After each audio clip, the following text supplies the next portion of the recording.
Hey, before we start today's show, let's talk about Miller Lite, the presenting sponsor. The NFL draft is coming up. Where will our top picks go? It's anyone's guess, but we've seen some wild selections over the years. But there's one selection that every football fan can share, and that's an ice-cold Miller Lite. Miller Lite knows that beer lovers want their light beer to taste like beer, and that's why they brew a light beer that's light on calories, not on taste, because what's the point of having a beer if you can't taste it? Top of my draft board. Top of my draft board every single time. It is. We got a lot of comedy folks on the show today, and I would love to have a Miller Lite with all of them. I mean, they're going to go. They're walking up Clark Street right now on their way to Wrigley. They're probably going to pop off, have a couple, stop in. It's going to be great. They're lucky them. It'll be the next installment of Beerfest. Can I tell you? Yeah. What I did last night, I went because now it's summer now in Chicago, right, Dave? It is. Yeah. So 70s. You get home, I went rollerblading. I just took that ice cold can out of the fridge, put it right on my neck, popped it. Wow. It was delicious. They're multi-purpose. Yeah, they're great. Amazing. Till kickoff comes around again, enjoy the beer that tastes like the season. Miller Lite, great taste, 96 calories. To get Miller Lite delivered right to your door, visit MillerLite.com/redline, or let's be honest, it's Miller Lite. You can find it pretty much anywhere that they sell beer. It's Miller time. Celebrate responsibly. Miller Brewing Company, Milwaukee, Wisconsin. 96 calories and 3.2 carbs per 12 ounces. All right, Big Bang, welcome to the mid-show presented by Miller Lite. Loaded show today. We will be joined by the Broken Lizard guys, the guys who brought you Beerfest, the guys who brought you Super Troopers, Club Dread, you can name them all. They have a new movie coming out on Hulu on April 20th called Quasi, so we get to shoot the shit with them. And then we will also be joined by Jeremy Piven of Entourage fame, amongst other things. Many of a nostalgia episode. It is. Yeah, it is. Yeah. It is. I mean, I probably watched that Super Troopers. That was one of those like bus trips when you're in high school. Great bus trip movie. Great bus trip movie. So I've probably watched that movie like legitimately 50 times, which it doesn't sound like a lot. That's a lot to watch one single movie. And then Piven, obviously, Entourage, the best. Yeah, who hasn't done their own like beer Olympics for your Team USA? Yeah, and someone else's? We did this thing called the Kumite that was based off of Beerfest. It was a beer dive tournament that it grew big, like up to 64 teams of 2 people. We used to rent out bars, and it was because of the movie Beerfest. So I couldn't wait for those. Back? Did you go to that one year? I went one time. It was my favorite thing on earth, like and everybody went 15 or something. Yeah, well, everybody up and got fucking married and shit. But yeah, his wife's put the kibosh on that real quick. Yep.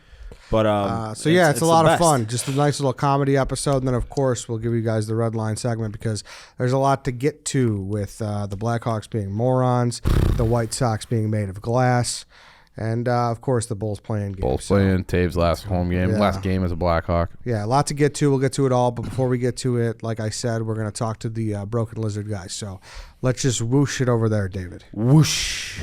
Yeah. Yeah. Oh, I'm telling you. Are you guys talking dicks again? No, we're thickness. Yeah. We will talk about the dicks. We're talking about my hair. I see. Okay. We can talk about your dick.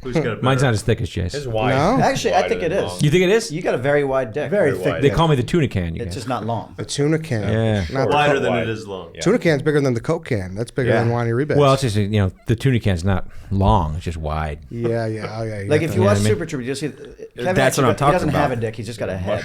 It's a shiitake mushroom that just bang right.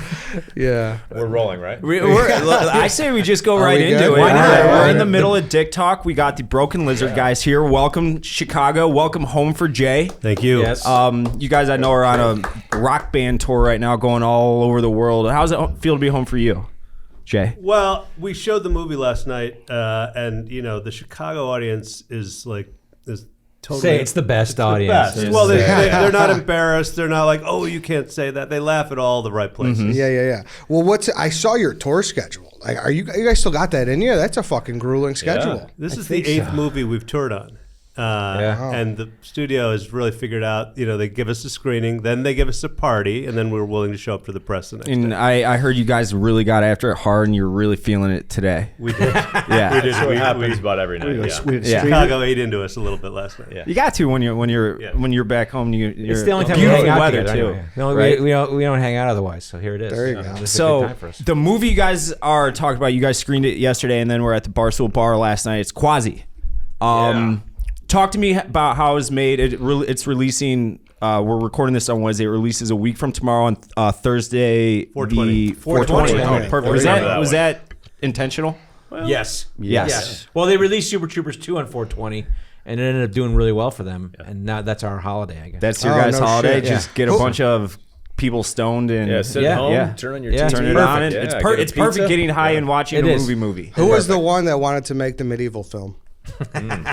We did it. We All of you? Well, we wrote it like 20 years ago. Oh, no shit. Yeah, when we were a sketch comedy group, and we loved like putting wigs on and costumes. And that was the kind of thing we did originally, and then we went and made cop movies. But originally that's what we wanted to do. So that script's always been sitting around.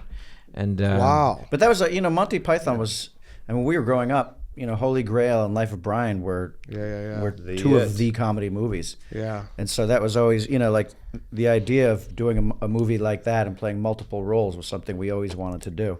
Yeah, once I initially saw that you guys were It double threw casted, me off I a was few like, times. Is that Yeah. fucking And then once I settled in, it was jarring at first. yeah. I was also high when I watched it.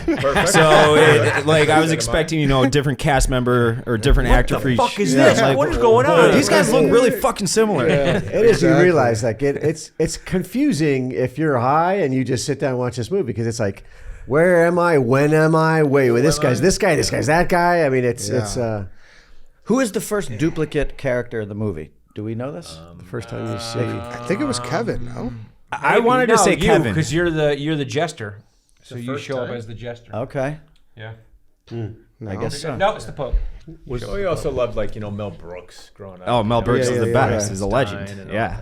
So how many do you guys have canned right now? Like films that you guys have had just ready to go for like 20 years? You mean Scripts? how many Yeah, other there's scripts? scripts. Yeah. Like how We many? have, we have 6 other ones. We got a lot. Really? Yeah. We Dude, were talking about that today. so has this streaming service thing, has that been just like monster for you guys? Because I know the crowdfunding was what went into Super Troopers 2. Yeah. But this whole like new revolution of It streaming. gives you more chances, I mean, for us, part of it was we made the deal for the movie in the pandemic anyway, so there was no theatrical. Yeah. And they said, you guys want to make this movie, let's make a streaming deal, because nobody even knew if we were going back to the theaters at that point. But now it just seems like it's a huge opportunity. Like, look, our audience didn't really go to the movie theater for Super Troopers. Everyone discovered it, on DVD and whatever. So that's kind of the way people watch our movies. And They came for Super Troopers too, though. they did. They did go to the theater. It's well good. Yeah. Now, because I think I saw an interview Matt Damon said like that's why shit like that really doesn't get made, because so much of the money came from the DVD sales on the second. Absolutely. Yeah, I saw that interview. Yeah. So was it just like? Yeah, I mean, we were Super Troopers was right in the heart of the DVD thing. Yeah. And it was huge, and everyone passed it around or whatever, and that's what happened. And then the DVDs went away, and then they had to figure out how to fill that gap. Yeah, you had to have Super Troopers on DVD. Like as a kid, I growing still up. have it at my dad's house as we speak. Well, and that's how it became popular. Like it did fine at the movie theater. The studio was very happy with how it performed, but it was like 2 or 3 years later, after the DVD had just been passed around and became like a staple at people's parties, that like we really started getting recognized, on the street and things like that. It was essentially a viral video, but for for the aughts. Can I say the aughts? You can say the aughts. Yeah. For the aughts. You just can't swear. No, yeah, you can't swear. No, swearing at all. going into this movie, well, all your guys' movies really, and this is something that I wanted to talk about because one of you guys brought it up. Can we swear prior to the mics being recorded? But how much do you guys push the envelope? Where, especially in the like political and social climate we're in right now, like, do you guys teeter on the edge of cancellation, or are you guys like? We haven't gotten in trouble for anything. That's true. And so we kind of go all the way. Yeah. Like we're trying to tell the joke that we wrote when we're alone. We're trying to put that joke on screen where possible, and sometimes it's just not possible. And we'll do a very close version of that joke. But we're always trying to do the pure one. But our philosophy has never been to be hurtful. Yeah. Right. Good-natured. Yeah, totally. Like if you watch our movies, you'll see like we actually have early drafts of scripts where like our characters butt heads with each other, and they were like, no one wants to see that. Like actually, it should be about like a group of guys that you want to hang out with and have a good time. And so even like Super Troopers, where we fuck with people, we don't do it until they're acting badly, and that's when we'll start to mess around with people's heads, or until somebody attacks us. You're a sweet comic, Steve. I am. It is. That's what I'm known for. That's Sweet what comedy. people love sweet comedy. A sweet Be comedy. nice and you won't get canceled. Just Be be nice. nice. Just It be is nice. true though. Like you guys do give off like they're just like the fun group. Yeah. They're Yeah. fun and they're not If like it's mean spirited, Yeah. then you know. I was talking to you Correct. guys to Alex before you guys came in, and it's weird because I'm like, I knew the exact kind of interview we were gonna have today just based on watching you guys act. I'm like, those guys are all good dudes. Like, I got a handful of questions written down I want to make sure we get to, but I know we can just I don't bullshit know. with these. Is anybody a bad dude? Well, you know when you're gonna have like a stiff or you know some I don't know, whoever. Right. But I knew coming in that you guys were gonna be the fun group.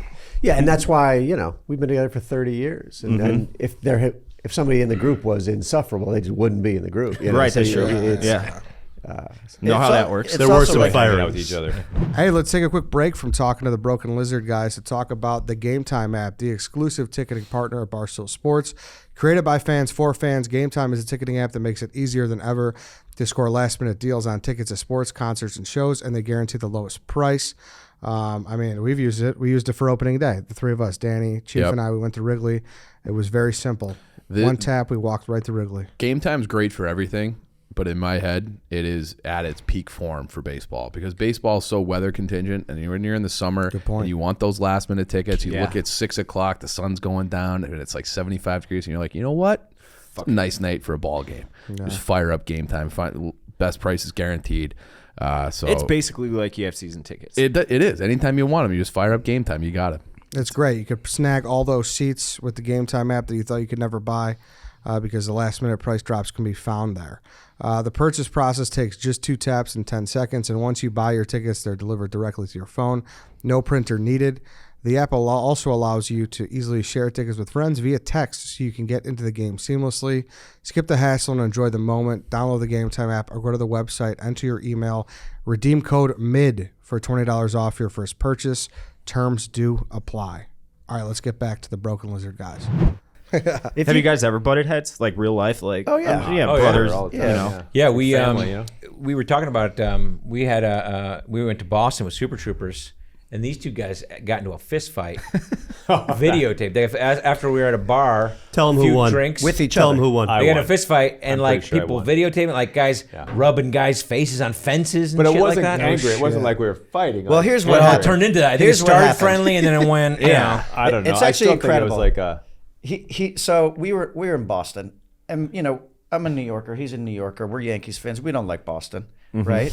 But Who does? so because Boston is here. This is an example of Boston, right? So like we were like, we're getting fucked up tonight and what the plan was. This is on the Super Troopers tour. We're gonna go to the House of Blues, talk about our movie, and then introduce the band that's on stage. No big deal. So, but we're getting pretty fucked up at this Mexican food restaurant, drinking these margaritas, and we go to the House of Blues with Kevin's parents. And the bouncer, like we're there for a sanctioned event. He's just checking our IDs. His mom walks up and he's like, see your ID? She's fucking 60 years old. Yeah, He's like, mother. Let me see your ID. She doesn't have her driver's license on her. And he's like, you can't come into the bar. And we're like, what? Come on. And we're like, she's 60. He's like, you can't come into no ID, no bar. And like our tour manager, who was like a seasoned British guy who toured with like The Who and the Allman Brothers, he's like, step out onto the fucking sidewalk. If I fuck you up here in the bar, I'll go to fucking jail. But come down to the fucking sidewalk. And like that bouncer got fired, whatever. But we're fired up now. Stolhansky's like, you know what we should do? Let's go on stage and pull our dicks out and say Boston sucks. So we do that. Not the best idea I've ever had. So we do that. It's a great idea. I think it's a good Stone Hands. idea. We have Great on idea. video. I have on video. Great Thanks, idea. guys. So the tuna can dick is out there. Is what No, you're no, telling me. it was these two guys. Just the two of us. They were announcing. Oh, fuck, I got we were just excited. drinking. But now we're riled up. Yeah, we were a little riled up. The bigger dicks. Okay. Yeah, All right. now we're riled Bring out up. the big guns for and that we go stuff, to a you know. bar. But here's the thing: Jay was not with us. Jay was doing something. He was back at the hotel working on something. I think he was doing his nails. Well, you're flying in, right? You got to No, we get were a coming manicure. off a 6-week drunk tour, and this was the last night of the tour. And so I was like, I'm not going to the House of Blues. I'm going to go shower, and I'll meet you at the bar after. So that's what I did. I came in dead sober, to a mob scene because these guys were out of their minds. We were hot. And Eric, wouldn't stop telling me that he'd shown his dick on the stage. And I'd already seen it 3 times on video. And he's like, did you hear what we did? And I'm like, yeah, I've seen it 3 times. And he's grabbing me. And I'm like, I'm gonna. And so I pull the sweater over his head and start bopping him on the head, right? And then the bartender looks at me and he goes, you're cut off. And I'm like, I haven't even had a drink yet. And so he throws us all out of the place. Yeah. And this guy won't stop coming. Did you say what we? I saw it. And he kept coming at me. And I'm like, I'm going to put you down. And I put him down. Dealing with drunk people sober is the absolute worst thing. It's a nightmare. But it was a sneak attack because Stolhansky was pushing him, and Jay's, like, don't do it. I'm going to get you. And finally Stolhansky like, and turns his back and begins to walk away, and that's when Jay struck.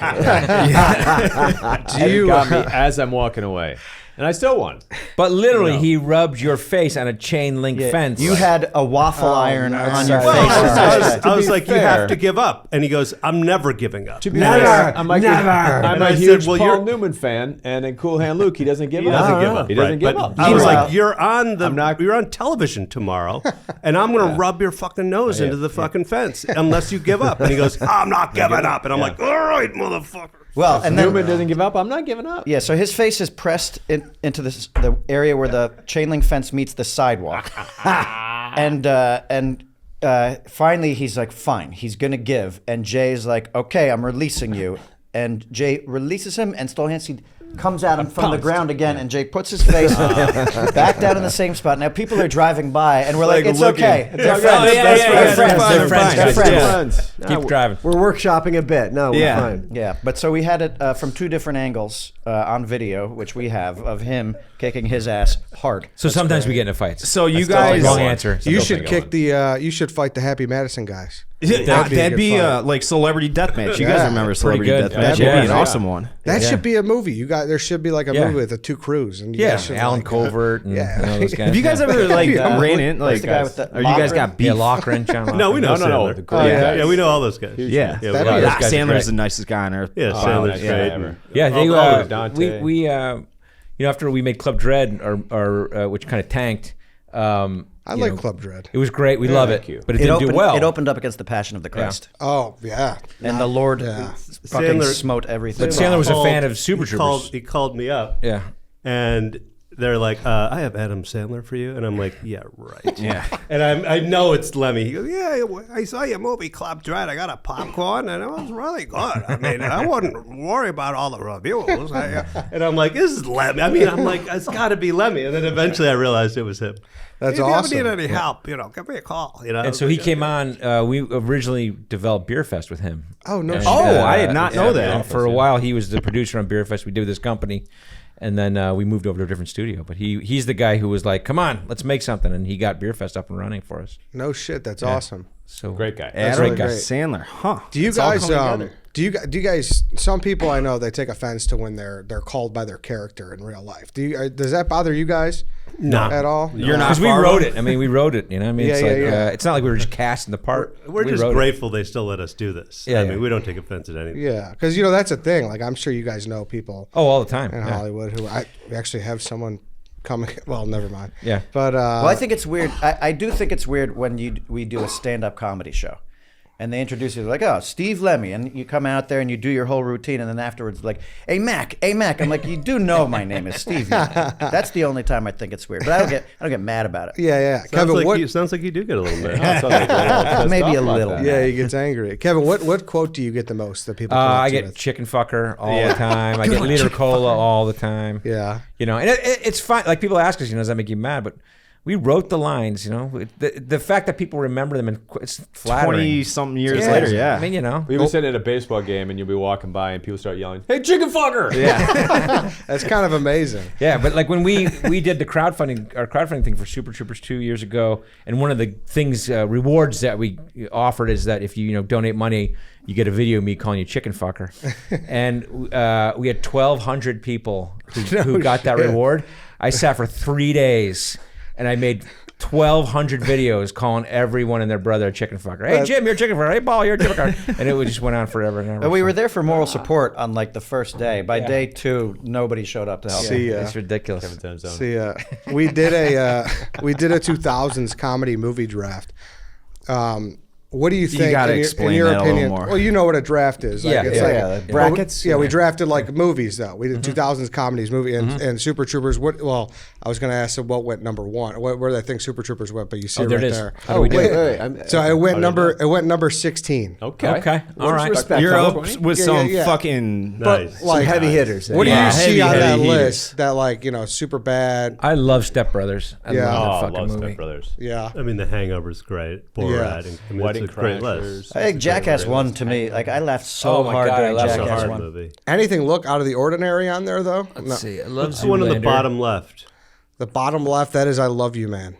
Oh, you're in that movie. Are you in that I'm movie? in that movie. You're in that movie, Oh, Chad. hey, there we go. Shrek might be. Way to go. Yeah, I would say Shrek looks a little off, right? Looks off animated, yeah, but Oh, yeah, right. funny. It's a Eddie comedy, Murphy. though, right? Yeah. What's under?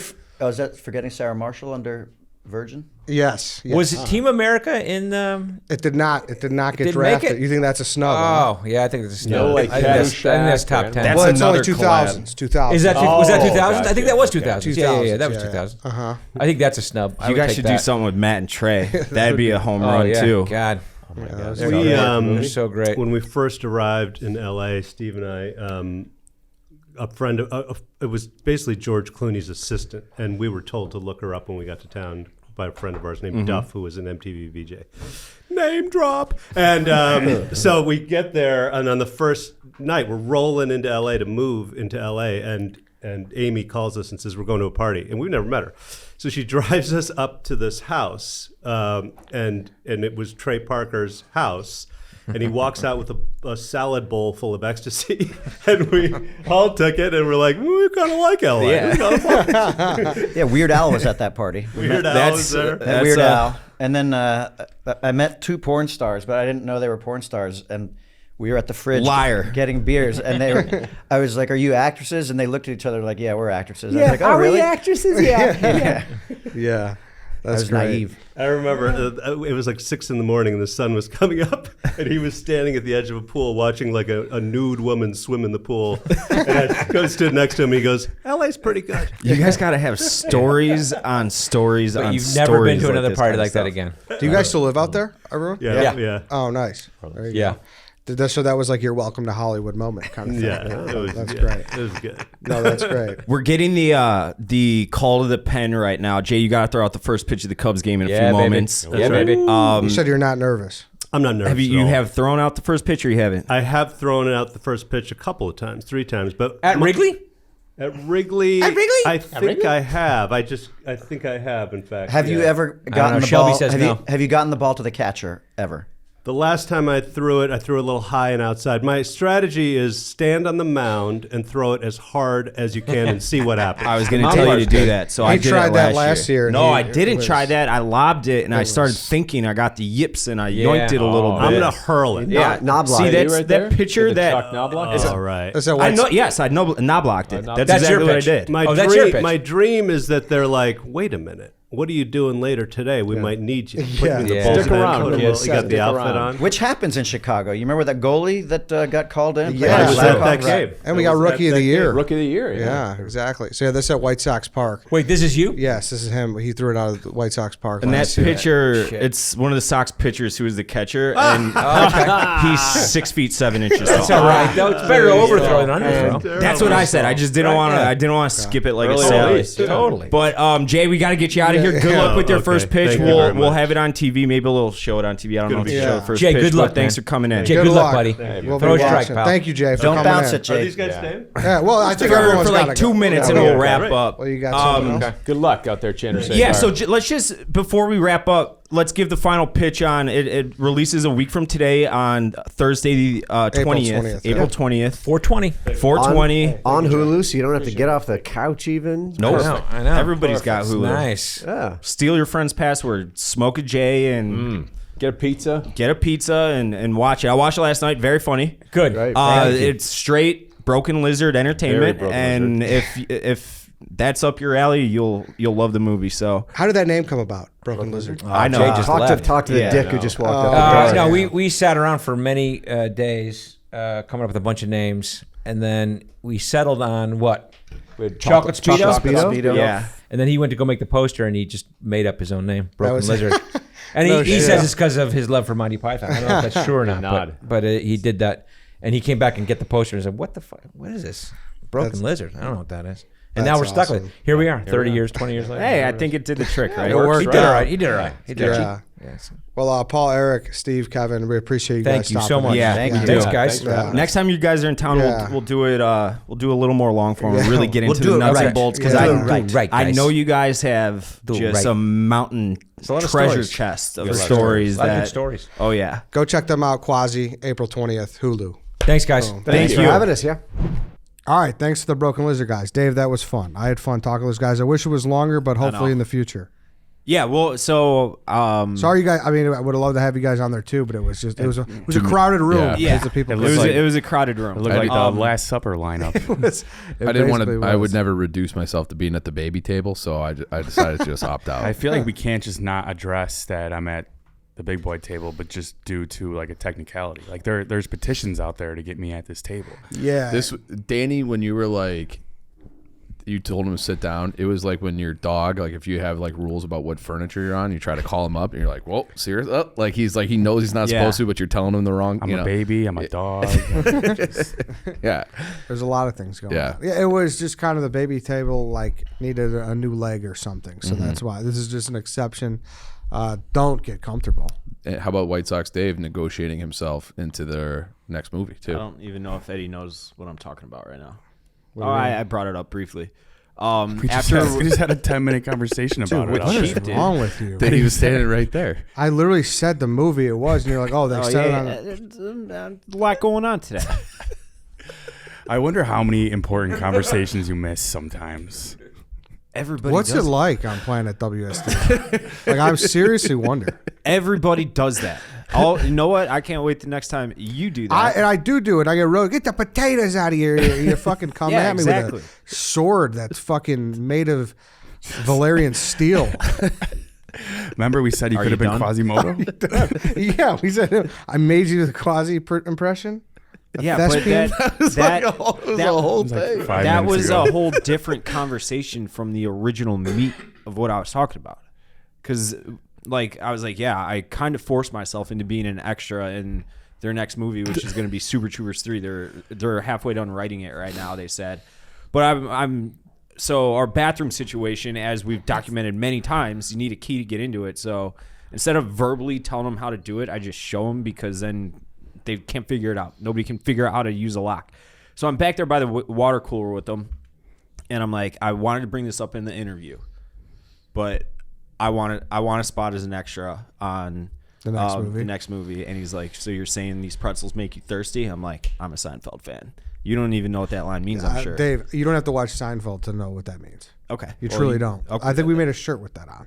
Did we? I think Barstool made a I shirt. think that sounds like a Portnoy move. Yeah. He's said that line for years and Yep. years. And years. So But I know what you mean. he didn't. I don't think he gave a disingenuous yes. And it was Kevin I was talking to, and I was like, I just want to stand in the background. I'll like pay myself to get out there. Like, I just want to be in the background of one of your guys. He's like, dude, consider it fucking done. So immediately I hit up their reps and stuff that we set this up through. I'm on a text chain with them right now. I'm like, hey, I invited myself on, and he said, yes, I'm holding to it. So whenever you guys are doing casting, let me know. You know, I I'll don't be think out the in LA. PR people have much to do with the Yeah. casting. I wish I it know. was. I know. Also, our it's like- first time with that relationship, it's like, yeah, everyone we have on, we're just going to hold a fucking knife to their throat to make us extras. That's like someone DMing us if they can get hired by Barstool. I want. Yeah. Except they said yes this time. They said yes this time. I would love to see you have to audition though. Like go in front of I'll- a room. I'll audition. That We've seen my acting chops. when I got some of them yeah, they were good. when did you do acting? with Francis. Francis. Where they're gonna have yeah. to You said I actually wasn't rile you able up. to, but though. Yeah, was- no, I you was- actually you nailed that if it was acting. It was acting. The whole. I mean, even if you're not talking about that scene, everything was acting. The PR people who like we never had a relationship, and they're like, oh, we're gonna give. We're like, I got now that we know you guys now. exist, like we're gonna like give you like more stuff that are around here. And Dave's like, They yeah, were an with extra spot. What do you think? Every single studio, and she's like, it is so hard to get Barstool people on the phone. I'm like, well, it's not hard to get me on the phone. Anytime you want to bring in someone who you think fits for what we do here, similar Broken Lizard guys, shoot me a text, email, call, and it's nice and easy for us. Quick reminder about that movie 3 years from now. Yeah, well, that's gonna be my question. How often do you think you have to like keep this conversation alive so you're top of mind without being too annoying? Because that's like you gotta walk thread the needle. I know that is very true. Because I was actually very excited for this. I talked to the lady. She's like, yeah, we got screener. I'm a big movie guy. Like you guys know, I go multiple times a month. So we got screeners and stuff. I was like, please, like I love to go. So I hope Dave just be gentle here. The movie ushers know Eddie by name. Just be gentle with these people. Hey, this is the last text she sent. I haven't even responded. They were raving about the interview. They said it felt like you guys were listening and having a true conversation, and they loved it. Please don't let that was unprompted. Good. I didn't have to. Strippers like you too. I mean, she didn't have to say that. Yeah, strippers do like me. I tip well. Yeah, just don't let Hollywood change you, Dave. Please, please, Dave. Oh, I would change. That'd be a travesty. So fast for Hollywood. That'd be a travesty. How would you be different? Well, first of all, similar to like the 91 mile an hour arm I have, I would be a movie star from that point forward. Well, by definition, like $1 billion, and I was in $1 billion movie with like a little. I'm trying to think what Dave could be typecasted as. Like if it's just like, oh, we need somebody to fill this particular role. Call up David Williams. I'm drunk guy in the stands. I could play that role really easy. Dave, would you do ecstasy at Matt and Trey's house? Yeah. Yes. You would would? have to. You would? I would have to. That sounds you like can't a say no to dream. that. That's like you can't say no to who was it? Joey Diaz. Well, I mean, MDMA is a little bit of a step up from smoking weed. I'm sure it's not laced with anything. All right, would you do bath salts with Matt and Trey? If Matt and Trey asked me to do any drug, I would do any drug with Matt and Trey. I think that's fair. You have to. What if they're like crack?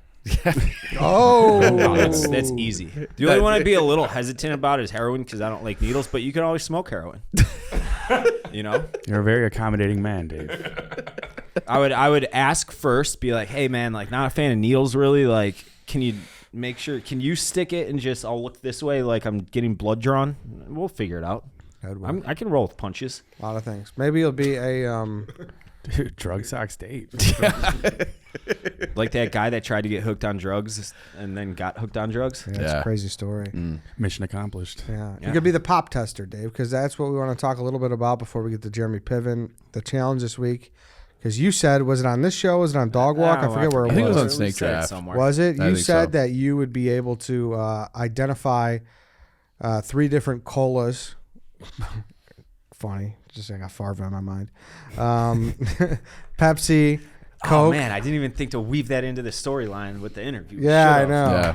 We should have. Pepsi, Coke, and RC. You said no problem that you'd be able to guess them. The one that's going to throw me off is test. RC because I haven't had RC in probably 20 years. But you said... But you did say no problem. Process of elimination. Well, didn't you... You said that you never drink any of them, right? I don't. But you said you could taste Coke in your mouth right now. I can. I enjoy Coca-Cola. I don't drink Coca-Cola because... It's sugar. It's not good for you. So you said you could go 3 for 3? So this is how it'll go. If... I'm assuming it's just going to be 3 random, and I'll have the Shrek mask on or whatever. Yeah. 3 random or whatever cans in front of me. If I grab the RC first, and I'm not going to know which one I'm grabbing, that'll throw me off big time because I can taste the difference between Coke and Pepsi. Well, then process of elimination. Yeah. I know, but that'll throw me. If he's like, I think this is Pepsi, then that. But like, he could probably wait and like get back to that. That's what I'll have right? to do. I'll have to wait and consume them one at a time so before guessing. Is that what you did? So, or was it drink and guess? The inevitable drink and guess. If you want to, like, also you get to check your answers at the end. If you want to reformulate it at the end, you can do that's that. what I'm asking. So the inevitable excuse will be I grabbed the RC first. Yeah, the excuse will be like we didn't give him a lemon sorbet palate cleanser or something like that. They're all going to blend together. I got the Grizzly Wintergreen for that. Yeah, we should get some saltines and water. How do you think he'll fare in this, Danny? I'm just thinking of what the excuses will be. How are you going to fare? You're doing it too, aren't you? I'm doing 10. It's like a I saw bonus. Sprite out there. I'm like, I'm pretty sure I can tell the difference Dude. because I haven't seen the. Well, video. you got a cherry 7 Up. Here's my didn't you? point. So I guessed, I think it was Pepsi. I guessed that it was cherry 7-Up. My taste buds, my nose was all clogged. I was all fucked up. How are you now?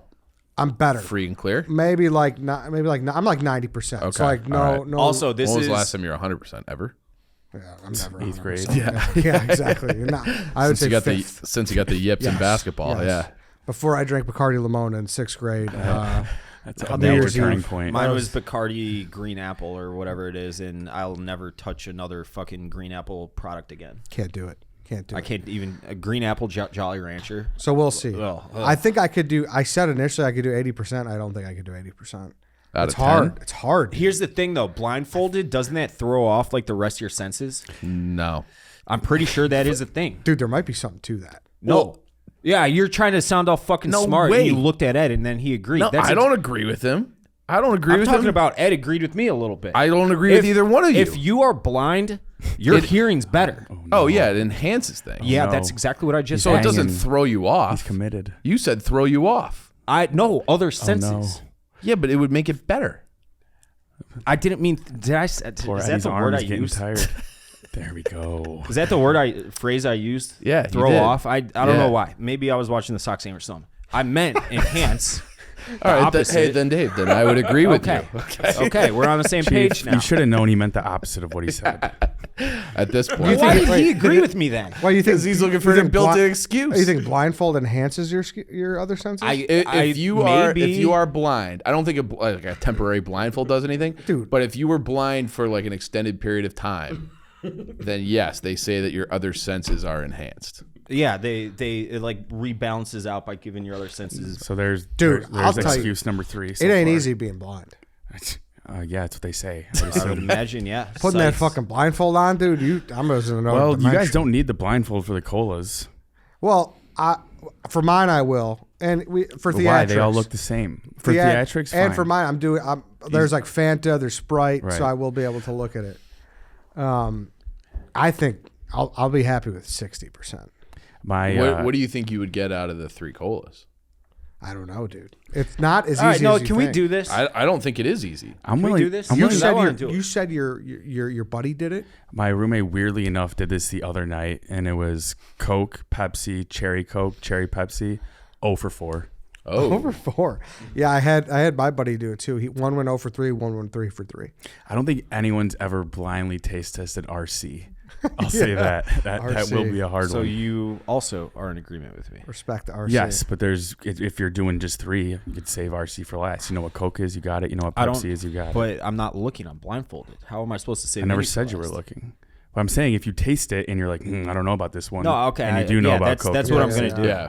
So can All we right. get to it? We got hop to it. Before we get to it, though, and before we toss it over to Jeremy Piven, also make sure you watch it. It's on the YouTube channel tomorrow. It'll be tomorrow on there. Please subscribe. We want to talk about Roback. We got these beautiful hats. I got the polo right here. Chief's got the hoodie, their performance hoodie. Roback Activewear. We love Roback, right, Dave? Yeah, just rub it on the mic, Chief. We were Great. talking about it prior to recording today because Chief apparently never got his package. It's my favorite apparel honor. I think you might have stolen it. I didn't because you, I'm sorry, are a little bigger than me. Wouldn't fit. Otherwise, I would have stolen it. I I would walked have loved into to that steal one. that. But yeah, it's you my. wear it's, XL, don't you? I wear it almost constantly. Yeah. So listen, it's the best fit, the best feel, the quality, the comfort, the material. Everything's top notch. They got the Sincere. performance joggers, and they're so comfortable. You're not going to want to miss out. They're functional, versatile, comfortable. These joggers check off every box. The performance hoodies, what Chief just showed you, they're very soft, and they paired them with the joggers. And I honestly don't know if there's a more comfortable combo. And of course, what I have here, the performance polos. You can't find a better looking polo, better fitting. Even if you're not a polo guy, you It's love a Roback's Perfect polos. golf shirt. A perfect golf shirt. It really is. So get ready for spring with Roback. Use code MID on Roback.com for 20% off your first purchase through the end of the week. And that's for real. They cut it off at the end of the week. So do it now. You have I've till said this tomorrow. on other shows when we've had them. Father's Day is right around the corner. Yeah, that's this true. stuff Very makes true. great Yeah. Father's Day It stuff. truly does. Yeah. That's spelled RHOBACK.com. That's 20% off all performance hoodies, joggers, and polos with code MID. All right.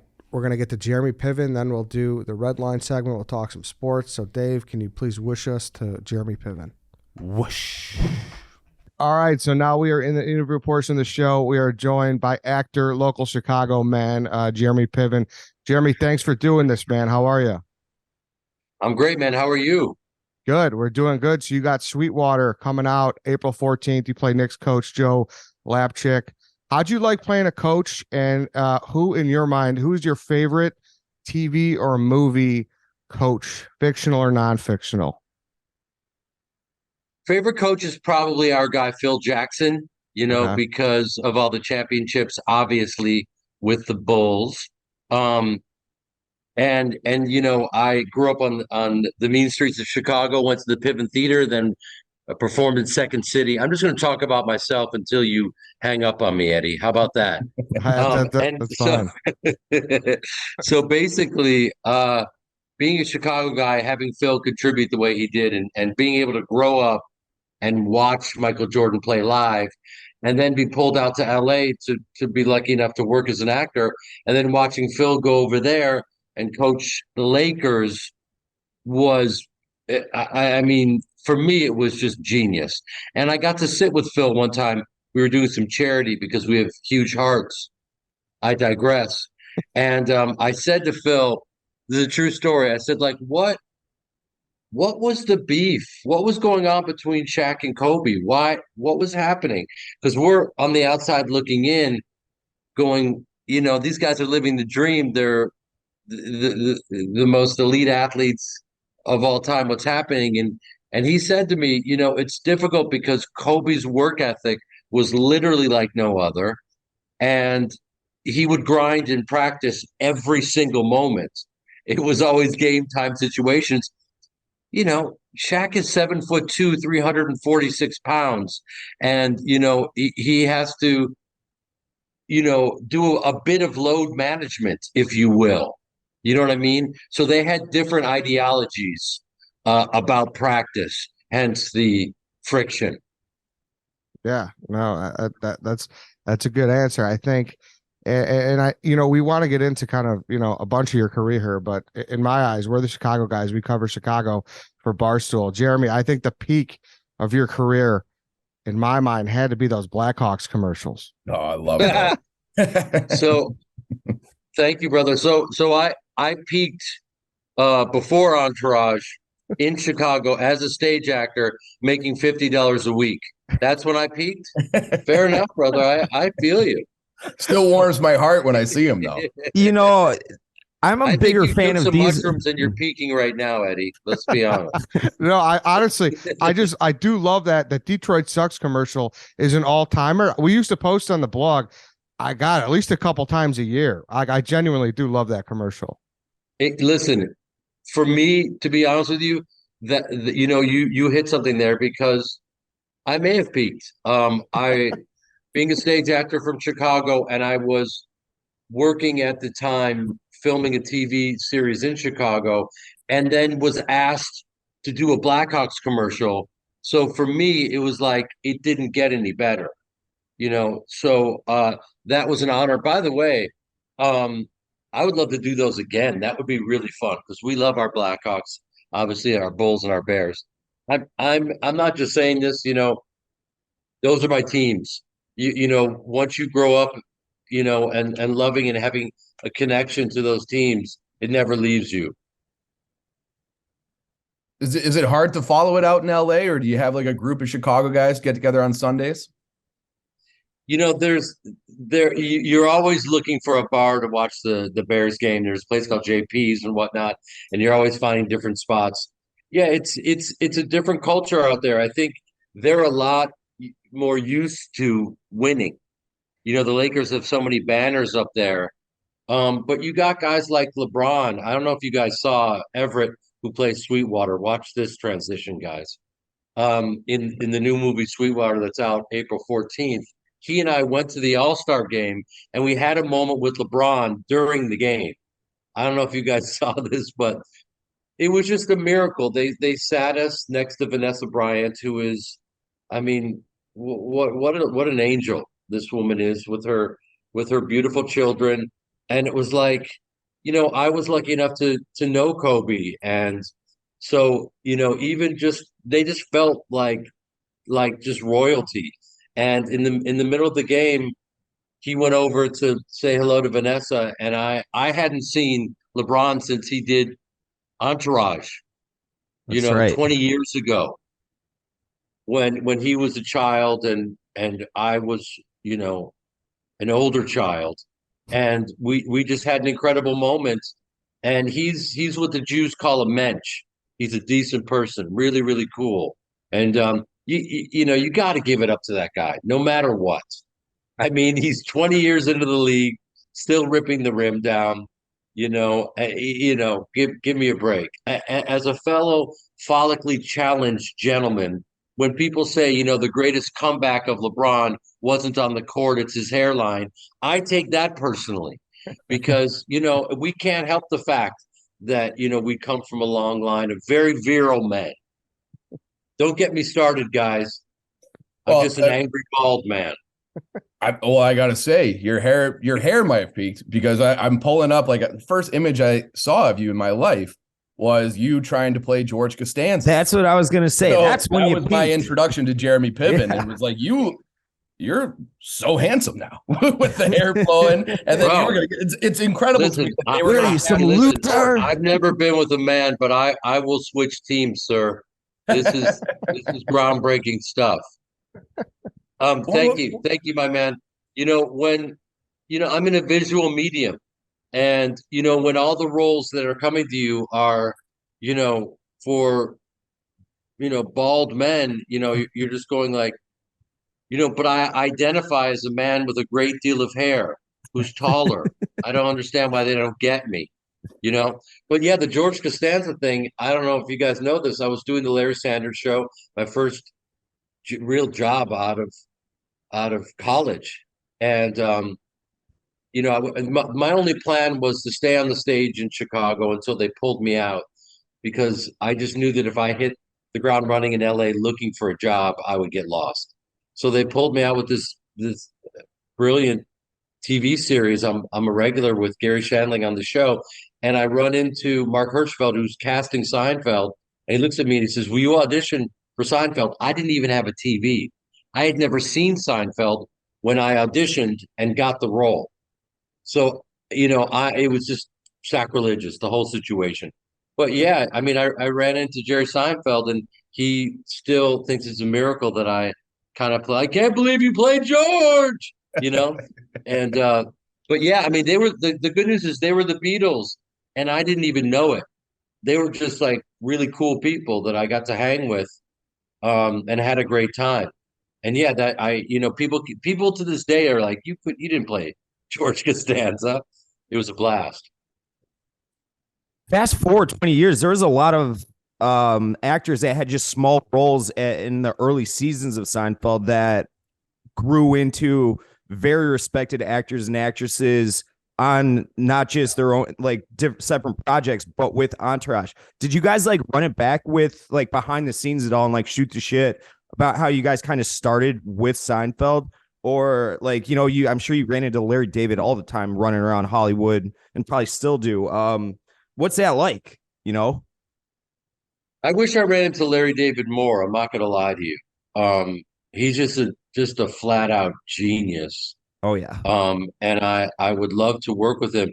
It was very surreal. He came and did Entourage, and I'll never forget it. Being from, I have an improv background, and my first job out of college was Second City, with a gentleman named Chris Farley.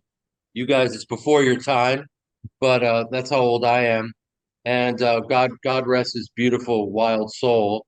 And so yeah, that's how I started. And so I'm kind of an improvisational type of beast.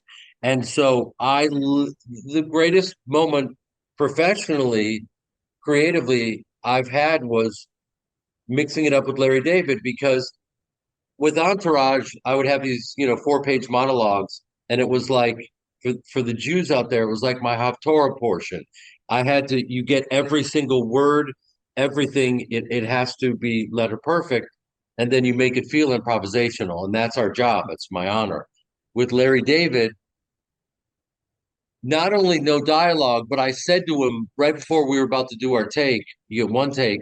I said, Larry, can you give me a little background about what we're about to do? He goes, no, don't worry about it. And literally, it's like the actor's nightmare, but my dream, where you're on set with Larry David. I mean, I know the character I'm playing. I'm playing Ari Gold. So I'm basically Ari Emanuel. That's who the character's based on. Obviously, Rahm Emanuel's brother, mayor of Chicago, brilliant family.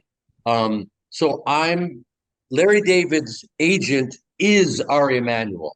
I'm playing Ari Gold, which is his actual agent, and I played George Costanza, which is him.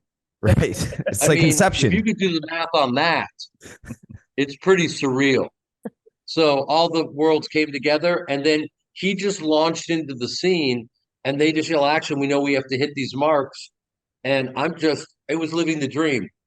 And I just felt like I was prepared for that moment, and it was so fun.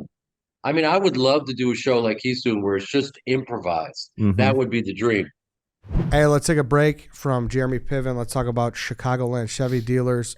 You guys all saw your favorite Chevys last month at the auto show. Now it's time to drive a new Chevy home. ChevyDriveChicago.com makes it easy for you to shop the showroom and see every detail on every model.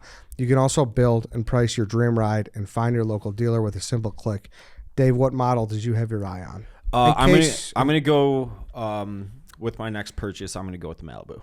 Okay. Ooh, I like the Malibu. I like that. Yeah. I need a nice little sleek sedan.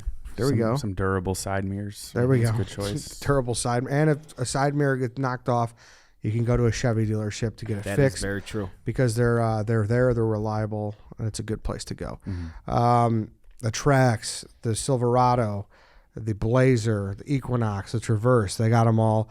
Shop, click, and drive at ChevyDrivesChicago.com today to find out your model. You type in your area code, your zip code, excuse me. You're excused. And you could find your closest dealer. So go do that, ChevyDrivesChicago.com today, and shop, click, and drive.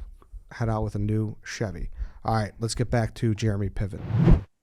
Dave, I think you had a question. Speaking of playing roles, what was your question about height? Yeah, Dave? so for the casting for Sweetwater, the coach you play, I'm doing background on him. I'm not the biggest NBA guy, so I had to do all the research, but he's listed at 6'5". You obviously, even in Entourage, they bust your balls. What are you trying to say, Dave? I'm saying that you're short. Are you a heightist? I'm not. I'm 5'7". Okay. Well, then you shut your stupid short mouth. How about that, Dave? I was hoping you'd give me the Hillary Swank line. Yeah. No, listen, my man. This is what's so brilliant about Hollywood. Yeah, I'm 5'9", and basically, thank God. Look at when I read this script. It's a brilliant script, and I'm not just saying this. Look, we've all been waiting for a good sports movie for a long time, and now you got one. And I hate to be celebrating a movie that I'm in, but I'm watching this movie. Nat Sweetwater Clifton was the Jackie Robinson of the NBA, and we don't even know it. Coach Joe Lapchick broke down the color barrier and helped he took him from the Harlem Globetrotters and put him on the New York Knicks. First African-American to sign in the NBA, and we don't even know it. This story is magical. And yes, I'm too short to play the role. You want me to say it, Dave? I'll say it. You know what? But I'm beautifully delusional. So I think I can play anything. And that's, one of the greatest gifts an actor can have. No. Listen, I grew up in Evanston, which you guys know is a very integrated community. I was so lucky. I was one of the only white boys on my football team. And I wish that upon anyone. I was very lucky to grow up where I grew up. Very lucky. And so I feel like I've karmically kind of willed this role to happen because Everett Osborne, who plays Sweetwater, his first movie, he's brilliant in it. Absolutely brilliant. It's a miracle. He's a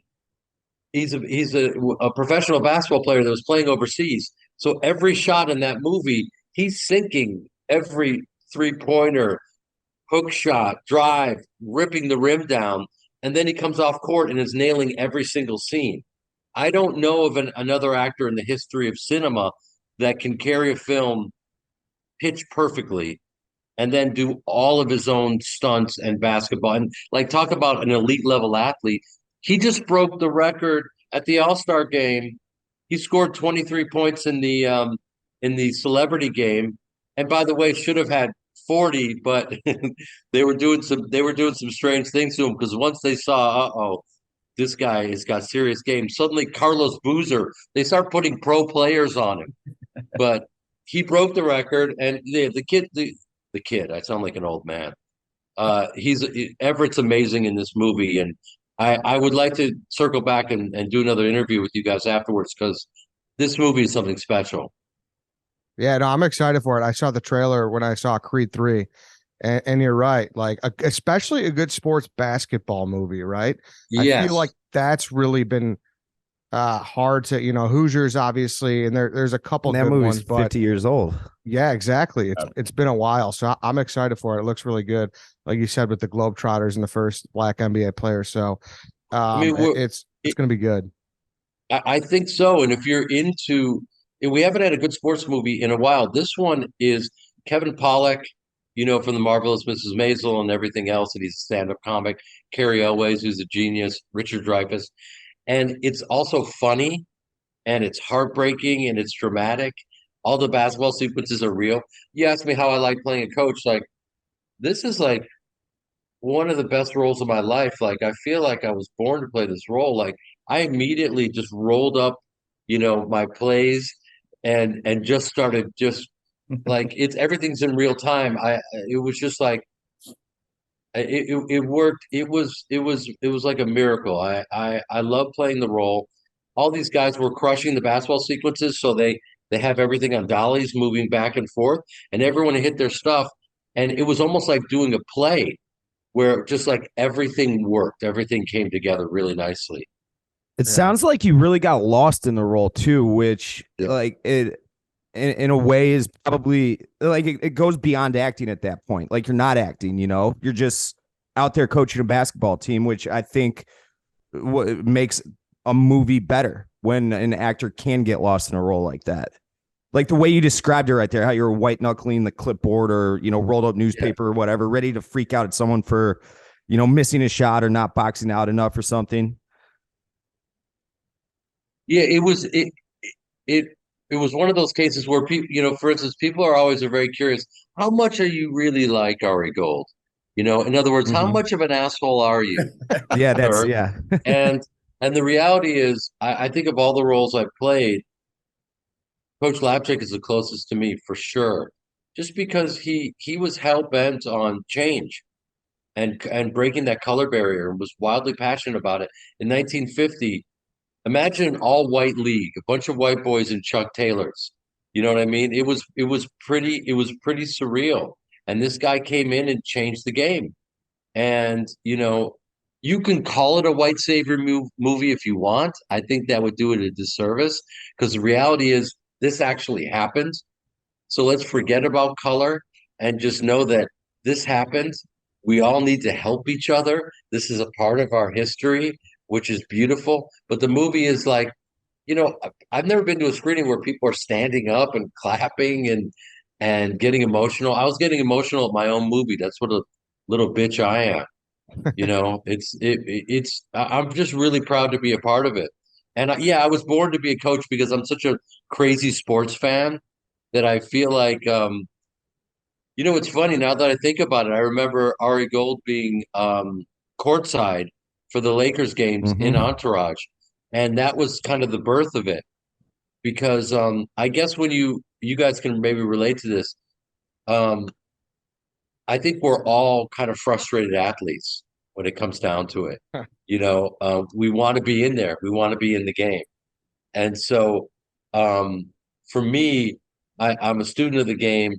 And so being able to coach was a natural kind of extension of that. So it just, and also, Everett, who plays Sweetwater Clifton, like, because it was his first film and he just was so brilliant and has such a big heart, I kind of, it was just that kind of almost mentor student relationship came very naturally to us. For sure. What about the Entourage movie as well? Another role that a TV show that hit the big screen. I liked it. I kind of thought it got too much shit. Looking back, what do you think about the movie and how it was done and everything? You know, to be honest with you, I don't really listen to the noise. Mm-hmm. So I don't know exactly what you're talking about. All I do is like everything I got. This, it's like so funny. I always speak in sports metaphors, so this show is perfect for me. But like literally, I always leave it on the field. Always. Mm-hmm. I mean, you'll never find any time where I'm on camera where I'm not literally. When I'm on set, I'm just like, can I just get one more take? You know what I mean? I'm that guy, and they're like, "Gee, come on, you got it." I'm like, I don't know. Let me do two in a row. They're like, what? We got to go. Yeah. So, yeah, I did the best I could, man. That's all I can do. How it's received is out of my control. I mean, people bitch just a bitch now. It was a good movie. It was a perfect culmination to what, like, we're all around 30, mid 30s right now. And, like, for us, that was our coming of age. Like, we all wanted to be Vinny Chase and be in that entourage. You know, we felt like we were with the characters when we were watching that show. We would hear the white noise from the entourage entrance logo. Yeah. But do you think you could have made that show, like, started season 1, 2023, considering the political climate, the social climate, the shit you guys got into? Because I've talked to Doug Ellen before, and he's like, you know what? Like, we get shit for it now, but that's just the way Hollywood was. And we wanted to, like, create a sincere look into, from a fictional perspective, obviously. But what do you think on that? You know what's so fascinating to me is I'm on a stand-up tour. I've been doing stand-up comedy since about 2017, and I love it. So I get to meet guys like you on the road all the time. And so I know firsthand that our fan base hasn't gone anywhere. You know? So if anything, it's grown. I got kids stopping me on the street. I'm like, my man, were you even alive when we started this show? And like, because of the pandemic or whatever, they binge watched it. I'm like, bro, I'm wearing moisturizer that's older than you. How did you even see the show?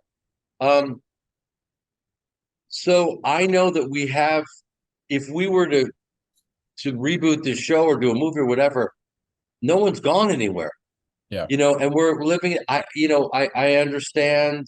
The times that we're living in, you could adapt it for these times, and it would be hysterical. Lloyd is my politically correct consultant. He's my woke consultant. You know what I mean? I mean, it just could be. He's now running the company. Ari's gone off the rails. They got to bring him out of obscurity. I mean, it writes itself. And by the way, everyone's going to watch it, and we have to remember it's still a business. So if people want to do well and get great ratings, I don't know. Look, people need to escape right now. They went and saw Cocaine Bear. They just wanted to see a bear on cocaine. Eddie Okay? loved it. I liked it a lot too. I thought it was good. I think they should have been sponsored by White Claw because of the Cocaine Bear. Yeah. Sponsored by White Claw. Yeah. By the way, that's the only thing that's going to make it into your show. Jeremy, are you at? See, we talked about the other three sports. Are opening days coming up? Are you a Cubs or a Sox guy?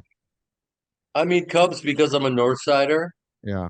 I love my Cubs, and became friends with a bunch of those guys, and we love them. They were always the underdogs, the good guys. Look at the Sox, so much talent. They just got to put it together. I love them both. The question we got to ask this too because, your Cusack's your guy, right? Yeah, I've known him since we were kids. Well, right there, that guy in the beanie, he was the guy that accosted him at the game a couple of years ago. Did you see that? I didn't see it. I'm out of the loop. It was It's a long story, but I'm of the opinion you should pick a baseball team in Chicago. You gotta like one and hate the other. No, like I don't hate Cubs fans. I hate Cubs fans that come to the White Sox side when the White Sox are good and vice versa. I think you should have to experience that misery of losing and watching the other team be successful when they are successful. I think that's part of being a sports fan. So I had this long bit about John Cusack, and I saw him at a White Sox game 2 years ago now. And I was going up to him to bust his balls, and he did not like it. He did not like it. He got in my face a little bit, and then I got a little heated, and it turned into a big to do. It was in the New York Post, Jeremy. You know what, man? I need to familiarize myself with more pop culture. No, I mean, John was, played one of the White Sox back in the day. Yeah, and 8 Men Out, obviously, and he's loves baseball and is passionate about it, and there you have it, man. But yeah, I mean, we both, because we grew up in Evanston, we're both Cubs fans, Northsiders, and we're hoping this is the year. Yeah. We'll see. All right, Jeremy, thanks a lot, man. We appreciate it. It's a Sweetwater, April 14th. Any kind of last words on the film before we close out here? No, as we talked about, we need a good sports movie, and I'm really proud to say I think this is it. I don't think we've had one since like Moneyball. That was 10, 12 years ago or whatever, So we are due. I mean, what's cool about this film is just on a very base level, it's entertaining. It pulls you in. It's a great story, a story that we don't know. Kevin Pollak plays the owner of the Harlem Globetrotters, Nate Saperstein, and you see things from this. This guy was a genius. We don't really know about him. That could be a whole movie unto itself. By the way, he's wildly funny. It was amazing to mix it up with him. So the movie's funny and touching and dramatic and all these things. But like you see the inception of he pitches the idea of a 3-point shot. Like you see like where the inception of where all the history of basketball comes from, and you're going to walk out of there, and it's he ends up. I don't want to say too much, but Sweetwater Clifton ends up in Chicago, and so it will come full circle to you guys, and it's going to be bittersweet, Sweetwater, that's for sure. Awesome. Do you have any dates here in Chicago, Jeremy, coming up, or do you have any stand-up coming up here? I need to check the schedule, but my God, I need to be back there. Yeah. At the Chicago Theater. I mean, we got Zanies there, we got the Improv, we got it all there. I'll be back. I'll let you guys know.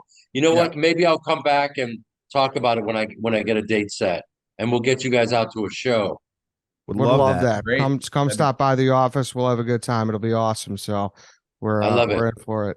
Jeremy, I got one final question for you. What's your go-to Sarkis order? I would have to say the vegan "you're kidding yourself" burrito. I don't know what that is. Sarkis is it's the Evanston staple. Sarkis. I always call it Sarkis. Sarkis. That little breakfast joint right up in. It's like Winnetka, Evanston border. Little hole in the wall dump, but it's the best. Everybody up there loves it. You might have been out of here before it started up. Yeah, man. I'm a lot older than Papa's been smooth since the days of Underoos. Never lose. I was there before that was there. I was laying very low in Evanston, desperately trying to make the football team and get on stage. Two things that really never go together. But when I come to Chicago, I'm going to unpack a lot of the good old days growing up and whatnot about how to navigate that whole world. So it's a very it's a show that's all actors are frustrated athletes. I unpack all of that, so I think the show will be right for you guys. But listen, we just talked for 30 minutes. We did. Thanks, Jeremy. Sweetwater, April 14th. Go check it out. Thank you, guys. I appreciate it. All right. Thank you to Jeremy Piven for hopping on. We are back here with the Red Line segment. We'll start with the White Sox, I think. I want to know, Dave, how's your How's your soft tissue muscles? How's your knees? How's your injuries personally? I don't get injured, Ed. I don't get injured. Okay. And there's a difference between Hurt and injured? sore and injured. Sore, you're sore. Well, 162 is a lot of games. Yeah. What about 10? Well, it's load management. Yeah, my fucking nutsack. Yomankata is such a, and I don't know if they're hiding something, like it's worse than it seems. Maybe that's true or anything. But if you're sore, get your fucking ass up and play baseball. It's ridiculous. So at the time of this ridiculous. recording, 3 games under 500. Yeah, I don't think they're a playoff team. Really? No. Already? Everything's flipped. I'm watching the same shit I've watched over and over and over again for years, and I'm not just talking about last year. It sucks being a sports fan because like opening day, you're like, you get the vibes are going. You're like, let's go win a fucking division. They're And not. then 2 weeks later, you're like, fuck this team. It's over. And I made this comparison last night. I watched the Bulls last night. It is the same shit. It is and I bitch about Jerry Reinsdorf all the time. Jerry Reinsdorf needs to sell both teams. He needs to collect his billions of fucking dollars and cash out and go. Make your partners whole. But I mean, is Jerry Reinsdorf's selling, is that going to make Rion Moncada healthy? Like that's you have to start completely fresh. Yeah, but I feel like they need a different culture for sure. It's a losing culture. They don't But win. they did that. They got a new manager. They tried to reset it. Everyone we talked to in the offseason was like, hey, we set shorter goals. Like, we're going to take care of ourselves more. It kind of seemed like things were going to change. I'm watching the exact same shit. I'm watching Hanser Alberto, who he should just not be in Major League Baseball. He was a scrap heap signing. I watched him completely fuck up a double play where he stuttered before he threw it to second base when it would have just been an easy 5-4-3 double play to end the inning. And then he fucked up the rundown. The fundamentals of that team are dog shit. They are so fucking bad. It's shit that I would yell at high school players when I was coaching for making. And I don't care that they're professional athletes. Like, you make boneheaded JV mistakes, JV high school mistakes. And the culture of that organization, I just don't think it's good. I hope they prove me wrong. The talent is still there, and it always will be. I think Giolito, he needs to throw 97. Lance Lynn, he needs to throw 97. These guys are better than this, and I know those two players in particular, their last 2 starts have been better, or were better from their previous start against Pittsburgh and whoever Lynn got teed off by. But those 2 need to be better. They need to be aces. Did you expect? And I know that they have that in them to be those aces. They haven't been good. Their statistics were good in their last 2 start apiece. My eyes don't tell me that those 2 players, like, they're gonna shut down a playoff team or be the guy for a must-win game. Yoan Moncada, sore back, like, get the fuck out of my face with sore back. Is that all it takes, though, Dave? Because, I mean, coming in, I think, before the season, on the opening day, you said, you're like, they're going to win the division. I'll say I expect them to win the division. I still expect them to win the division. So they have a good opening series. It's 4 games. So you're telling me 9-game sample size right now. And 12. You're like, that's all. Well, but or 13. Oh, but the first 4 they played well. You were happy with the Houston series. I was happy with the split. There was a ton of shit to clean up, and they haven't cleaned it up yet. Fair. And Houston's not very good. But the bottom 5 of Houston's lineup is not good. But the last 3 series in particular, San Francisco, and all the other ones are what has kind of made you sick, is what you're saying. Yeah, it's not necessarily because they're losing. It's because they're playing losing baseball. And there's a big difference there. If they were playing their fucking nutsacks off, they're 8-5. You're still saying the same thing. I'm still saying the same thing. Yeah. It's not the culture of that organization. And to me, someone who doesn't know doesn't know the first thing about NBA basketball, like, they mirror each other. But the White Sox, it is a losing culture. How soon until we call the therapist back up? It's Danny. Not now. I'm not even kidding. Not now. Soon. I want you to be better. Danny, I'm going to say it again. Not now. Don't interject. I cannot fucking stand rooting for this team because I have seen this movie 1 million times. 1 million times. And it is so disappointing. We got so hoodwinked as a fan base. I believed in that the vision that they laid out for us very publicly. And unless something drastically changes, which I don't see it happening anytime soon, like it's going to be the same thing year after year. Like if they're, a handful of games under 500 come July, you're going to be talking about trading Dylan Cease, Tim Anderson, maybe Louis This Robert. July? This July. What the fuck else? They have a... Those guys are all still so young, though. No fucking shit. It's going to get to that point because they're not going to compliment them with necessary pieces via free agency. Andrew Benintendi, fine player. He's okay. That's what they should do. He's the highest paid player, and he's like a little slapdick fucking like singles hitter. Yeah. Like someone said it, I think it was actually Brian Billick said it to me like 10 days ago already. He's like, watch Andrew Benintendi will be that guy that for the White Sox, because it happens every year, that doesn't hit a home run until like mid-late May. And so far, like he's been fine. Yeah. They're not good enough. And it's just so disappointing. I thought it was going to be different, and it's not. I hope I'm wrong.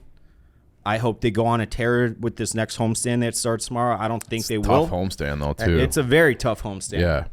And it's the culture. It's not the talent. It's not the talent. It's the culture. Mm-hmm. It's the culture. And it feels like I'm like a novice baseball fan still at this point, but I feel like you're playing Baltimore and then Philly. I feel like those two teams are like the opposite culture of the White Sox. Philly started like shit too. What? Why go to Philly? I feel like the Cubs are like a fucking gritty fight. Yeah, the Cubs too. That's it. I watch it like Cubs are very lovely. They're like great to watch. Just won our last. That's two what the series. White Sox were in like Down 2019. 7-1. Yeah. When at the All-Star break, I want to say they were 42-44 that year at the All-Star break, but you knew that like they probably were gonna go on like some losing streak because they hadn't filled out their roster yet. Well, they never filled out the roster. It's the same fucking roster, and they let guys walk. Does anybody with a brain think that they're going to re-sign Dylan Cease, who's one of the top 3 pitchers in baseball right now, maybe, to a long-term extension? No. He's going to walk via free agency. They're going to slap a qualifying offer on him. Someone's going to give him $200+ million, and he's going to walk. In what the organization says is the middle of their competitive window. But it's important to note though that there are vastly different expectations between both teams right now. Like the Cubs are like you're happy to be like they're right the around Sox have 500. expectations. Yeah. Right. Because the Cubs window. I was talking to a guy yet, yesterday. He's like, "It's all going to be good, man. Like they just got to go like 80 and 68 or something like that to win 85 games. And if they do, they'll have a good." And I'm like, "What are we talking about here? Are we talking about hoping for 85 wins and hoping to win a dog shit division where you're the sole big market team in that division, where you could use your financial might not to bully them just in free agency but internationally?" With I don't know, a fucking training staff that can maybe keep these guys healthy. I don't know the innards of that stuff. That's beyond my brain power. But they don't do anything fucking right. When's the last time? And I feel like the Cubs have had a few even recently. But just like that guy that's like, oh shit, we found someone, like some guy that wasn't some big prospect that like. Matt Mervis is supposed to be that, right? He's not up yet, but like at that level, at this point, yeah. But even like he's not like a build around guy, but like Patrick Wisdom's like a very like that. They found him. Yeah, they found him. Yeah, they don't find guys. Yeah, and they try to patch together with just dog shit over the hill players, praying to God they strike lightning in a bottle with cheap guys. But the funny thing is, they waste so much money on these guys. Like I'm pretty sure that should he continue on the path he's gonna be on, Elvis Andrus is gonna be DFA'd probably sometime in the next month and a half because he's been horrifically bad offensively. It is, but that was like a gamble signing that they hoped they got the second half Elvis Andrus last year that played out of his mind and way beyond his career norms. They don't do anything like it's not a winning organization, and it's super disappointing. And watch 2 nights ago, Luis Robert, who's played at an MVP level, he is far from what I'm talking about now until he fucking tears his hamstring or something. No, don't say that. I mean, it's knock on wood that doesn't happen, but I mean, he hasn't stayed healthy ever. And he hits a game tying home run in the ninth off a fucking freaky good closer for the Twins. And the Twins literally tried handing them that game on a silver platter. They made a third out at third, which is like rule number 1 you don't do in baseball. Then they fucked up a couple things on their own. I'm like, this is the kind of game. And the White Sox in the middle of the game went like they had a streak where they were retired 21 times consecutively by Pablo Lopez. I think it was 21 times. And I'm like, they look like shit, but they're in this game, and a good team wins the games they play like shit. And they didn't win the game. They started off extra innings with the runner on second. He didn't score, and then they lose on a fucking bunt because Hanser Alberto is playing third base, and he was the defensive replacement, and he can't bend over at his waist because he's too out of shape to make the play at first base. He throws it away, game over. If you want Moncada's back's not fucking sore, he's playing third base, and he makes that play blindfolded. It's losing just from the top on down, and I'm very disappointed. And I think I reflect a lot of what White Sox fans have to or think. I think they would agree with me. I feel like we could cut this whole segment and just replace it with something from last year. So last year it was different. Like I'm not. It's not to say I'm quitting on this team because I could very well be wrong. They could go on a hot streak because the talent is there, and maybe someone steps up and says, "Hey, we're better than this." I don't see that happening. I hope I'm wrong. Yeah. Last year was like, oh, that's all right, they're within a couple games of first place, they're going to turn it on. Now it's April 13th recording this, and I don't see a winning team right now. How much of that? I mean, I know you hate Jerry, and it's Jerry. But how much of that, like when we had Cap on to talk about the Cubs, he talked about that story with Chris Bryant and his finger, and then who got on him? He was the first base coach. I'm blanking on his name. Yeah, Hidsky. I think it was the guy who used to play for the Red Sox in one of those World Series. But anyway, he was just like, you fucking. Oh yeah. And he just like gave him shit because he's like, like my pinky's still hurt. He's like, your fucking pinky. And then he got back in the lineup like the next day because they broke his balls about it. Is that kind of what's. That was Napoli, sorry. Mike Napoli. Yeah, which he looks like a guy who was like, what the fuck do you need a pinky for? Yeah. And Ronnie Lott himself probably. Right, yeah, he probably would. And so like that like made Chris Bryant get back in the lineup. Do you how much of that can you put on Jerry versus like the guys in like in the actual clubhouse? Yeah, it's like if it's a coach or a manager or just like a veteran leader. Excellent question. Jerry, he's in charge of the organization, and I think the buck stops with him. Buck stops with him in the end, but the players need to step the fuck up. Giolito isn't a guy that I guess he touched 96 in his last start. I didn't see that. Someone told me that. But he needs in such a meathead take. He needs to throw harder. He needs to go out there and shove balls down fucking hitters' throats. He doesn't when he's throwing 92, 93, his margin for error is not good. It shrinks to a minuscule level. Go out and throw 97 and be that guy that was the 2019 pitcher that like completely just dummied the Oakland A's lineup in the Mickey Mouse playoffs that year, in the COVID year. And same with Lance Lynn. He was better in his last start. He had 6 innings, 10 strikeouts. But like my eyes tell me that start is the exception to what will be the rule. I hope I'm wrong again. I don't he needs to throw 95, 96 with that heavy ass fastball, and he's not doing that. He's also 92, 93. And I'm sure people are going to say like, oh, there's multiple ways. Like, fuck that. They need to be better. Mm-hmm. Figure it out. Yoan Moncada, complete fucking he's so soft. Anderson, he gets a pass. He got hit. Like, he's injured. Yeah. Anderson, that I'll blame due in part to Moncada because Moncada would have been in if his fucking back wasn't sore. And it's baseball. Pitchers and catchers throw them out the window because they're moving constantly. A sore back from baseball? You make the joke all the time. You're preaching to the choir.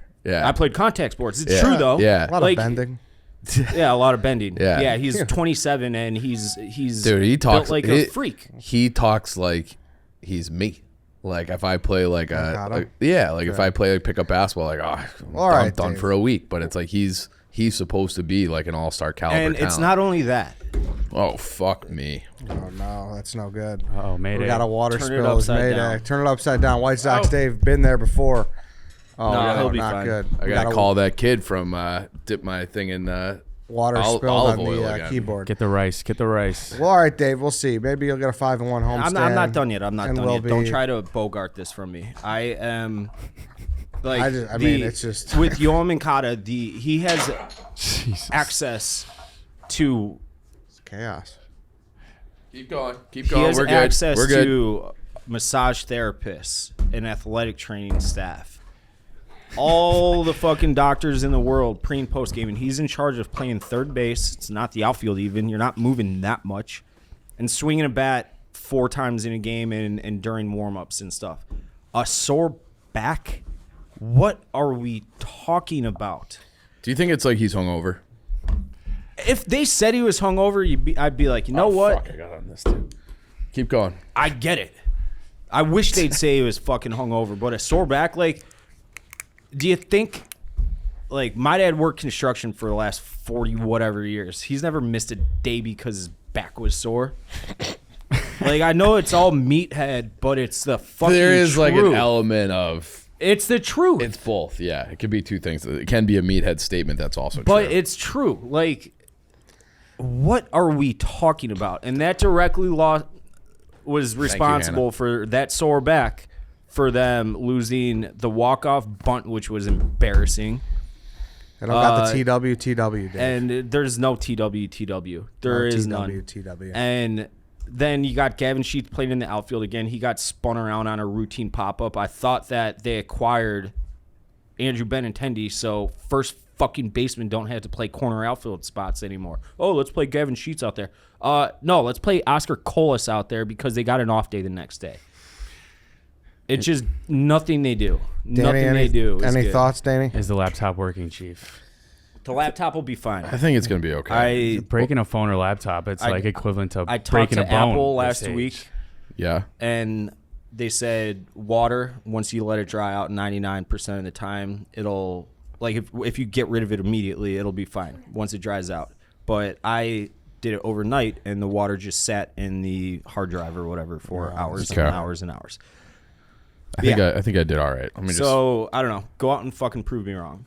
Big homestand. Big homestand. Do you I'll ever, be there do you ever Saturday. hear from these guys when you're like, because you have a closer relationship with players than team than any of us do. Do they ever like? No, dude, I chill the fuck out? no, and I would have no problem fucking saying this to any of them either. Yeah. Because it's the truth. Go and be better. Go and fucking be better. Here's another meathead take I got. I woke up. Creed Or no, thoughts. I read. Creed thoughts. Fucking Danny, you speak when you're spoken to. I woke up, or I read a story. This is probably 2005-ish, of Tiger Woods. He was on. It was his first year on tour. He was telling the story, and he was getting. I want to say it was actually John Daly. He was getting outdriven by John Daly by like 30 yards on average for some PGA event they were in together, whoever it was. And Tiger Woods woke up and he just stared himself in the mirror and says, I can hit the ball farther than this. And he just started doing it. I know that's not something you can just necessarily flip, but I truly It's probably when believe, Tiger started getting hurt all the time. I truly believe Moncada swinging that too hard. these guys are better than this. Go and be fucking better. Go and be better. Because you're not playing well right now. Go and be better. It's not on Jerry at that point. It's not on Pedro Griffo. It's not on anybody. Go and be fucking better. Be in a position, I like this, Dave. I like for, this. for especially Lucas Giolito and Tim Anderson. Tim Anderson's hurt. Not his fault. Freaky injury, torn or sprained MCL, whatever. You guys are playing for the paydays. You guys aren't going to get those big paydays if you're playing like this. Mm-hmm. Go and be fucking better for yourselves. If it's for your wallet, if it's for selfish reasons, I don't give a shit because that'll make the team better. Go and be fucking selfish. Go and be fucking better. All you guys. Every one of them. Andrew Vaughn, too. He doesn't fucking hit for power. He's got that weighted runs created plus of 130, though. I don't want to hear about it. I want to see him hit bombs. Hit bombs, baby. Like, I want it. Like, it's funny enough. Mike Clevenger's, he walked in and he's got the best attitude on that mound, his best body language. And obviously, he's had a whirlwind of an offseason. He's been outside of Cease. He's been the best pitcher on that staff. Mm-hmm. Joe Kelly getting fucking hurt running out to the mound during a benches clearing on the show next week. Hold me back. Yeah. Hurting his groin. It's like, what else? Like, go and be better. Yeah. It's gross. And that's it. I'm done. All right. No, I like the accountability on the guys, though, because enough about Jerry. At some point, it's on those fucking guys. Yeah, it is. So it is. This is like this team, 1 through 26, should win 90 games. Yeah, you can complain about Jerry October through March. Yes. But starting in April, it's like you guys got to. Especially when we literally just heard 2 weeks ago, or was it even last week? No, 2 weeks ago, about how Griffel's going to change this and how how things are. Guys are taking more accountability. Griffel's not. He's not without fault right now either. Don't fucking fall in love with shitty utility players. That's a Tony La Russa move. That's a Robin Ventura move. I like that too, Dave. They're not good enough to just go out there and hope they win. You have to play the best players as much as fucking possible. Don't give me this off day bullshit like, oh, we're gonna take it slow early. No. You go and win baseball games now. You win the fucking baseball games now. Contrary, I like what I'm seeing from the Cubs. Yeah, they won back-to-back series. That game, the Nico Horner walk-off, and then they were down 8-0. Yeah, it was 7-1. Big come from behind. Yeah, and they won 14-9. Yeah, 7-1. Sorry. Yeah. Big come from behind. Once Hendricks comes back and they're able to slot that rotation back a person, I kind of like it. Dude, I know. Yeah.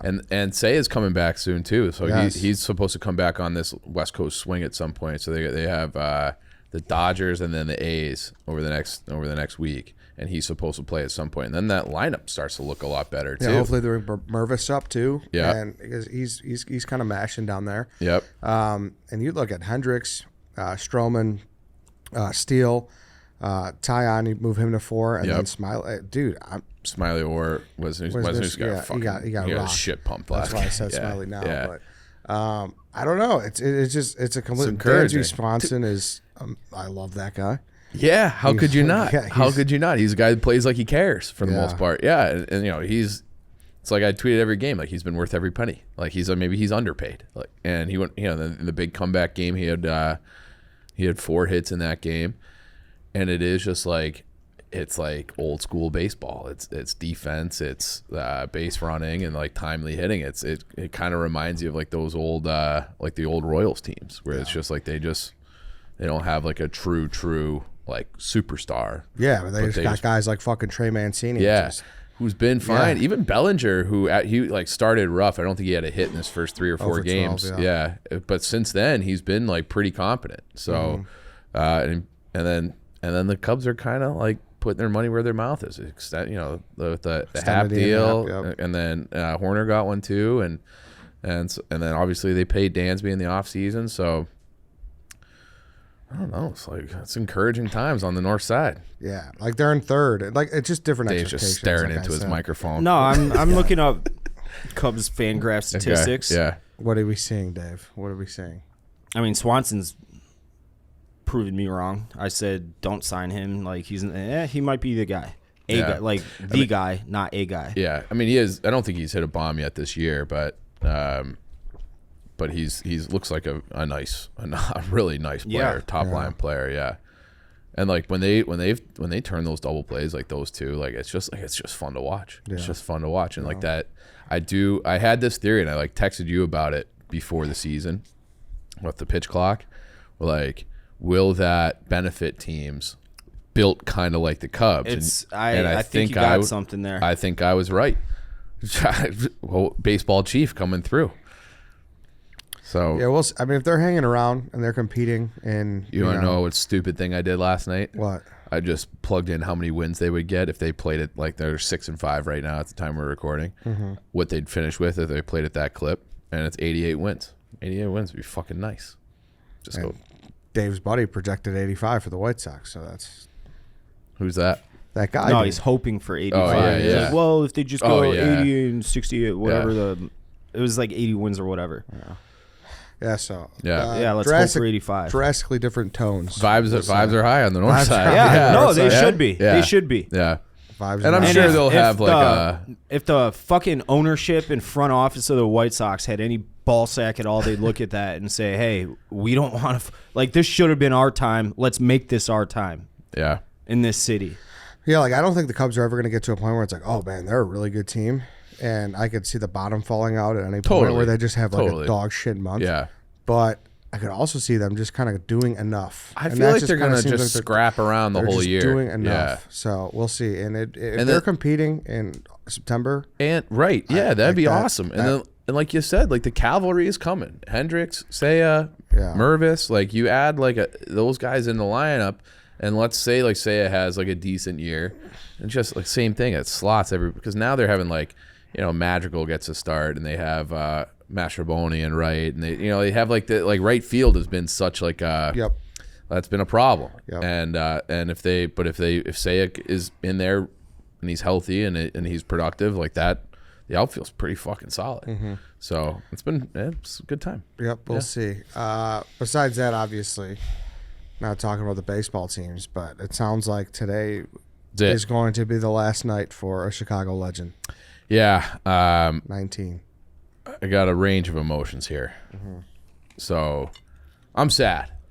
This has been like a bad ending for what was like my favorite time as a sports fan that I'll ever have. Like that 2008, to 2015 was absolutely incredible. It was probably the funnest stretch of sports fandom I've ever had. And we were in like the right age, like you could be out at the bars, like the city was alive, and like you would be hungover and tired, staying up sometimes until 3 a.m. and rolling out of bed, going to work the next day.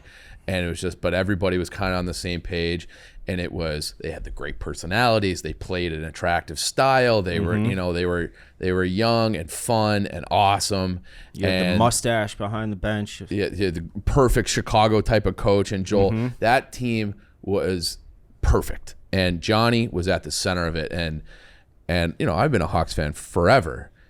He like brought it back. Like, and it was like, you know what? You're 20 years old. Here's the fucking captaincy. Good luck. And what'd he do? Delivered in every single possible way. The cups, the clutch moments, Conn Smythe in 10, Olympic gold, World Junior gold. Like he checked every single box you could possibly check as a hockey player. Selke Awards. He was incredible for that stretch. And one of my all-time favorites, a perfect hockey player where he was like in the discussion with like Crosby and Bergeron as like who is the actual best player in the league because he was that important to the Blackhawks. So and then it's like, things when he signed the contract, things, Stan, that summer of 15, I'll never get over that because he destroyed that team in like one summer and then did it again in 17. And that was the final death nail in 17. But then it was like, he had the injuries and like the COVID year off. And it was just like, it feels like he's been done for a while. And then, even this year he took like, I think 2.5 months off and just kind of came back for like one last go around here. And I'm glad he got it. I'm glad he's back. They're going to, they're playing in Philly tonight. And here's the statement from Davidson where this is where I start to get fucking angry because this ties back to the Kane stuff too. I'll read the quote here. I've had a number of conversations with Jonathan throughout the season about his future with the Blackhawks, and recently we had the conversation that we won't be re-signing him this offseason. Tonight will be his final game as a Blackhawk, and it's very important to us to be able to provide a proper send-off for Jonathan and our fans. He has done so much for this organization. No matter where he plays next, we're excited our fans get the chance to show Jonathan exactly how much he means to them. Okay, so here's where I get fucking pissed because I sat down with Davidson and all the brass last May, and I asked him, what's the plan for 19 and 88? You know what Davidson said to me? He said, it is not my place. I don't feel like it's my place to tell them when to leave. Okay. I didn't agree with that. That's actually your fucking job, man. And it's not like he's new, okay? Like he's new in this role. He's been with the organization for 12 fucking years. He knows where all the bodies are buried. He knows everything. He had been in that job since they fired Stan. I think they fired Stan in October. And he made that, so like 8-9 months later, you know the rebuild's coming. You're taking steps clearly to make that.